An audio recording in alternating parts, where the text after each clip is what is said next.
It's a change in your life when your focus is no longer just on yourself and what you want, when it begins to change to God, what do you want? When you first start out, when you look at your prayer list, your goals for 2025, many times you see with common people, it's about themselves, it's about what they want, it's about what they want to do. This year I want to buy some clothes. This year I want to go to school. There's nothing wrong with all of those, but trust me, it's a higher level when you begin to see what God wants to achieve, because it's no longer about you. Amen. And it changes your prayer points.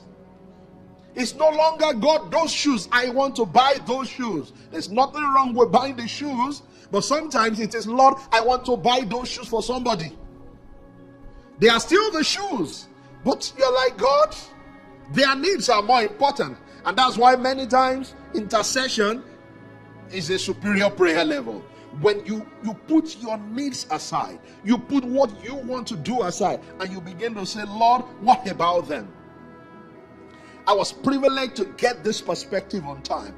That is a higher level of living when your life is no longer just about yourself.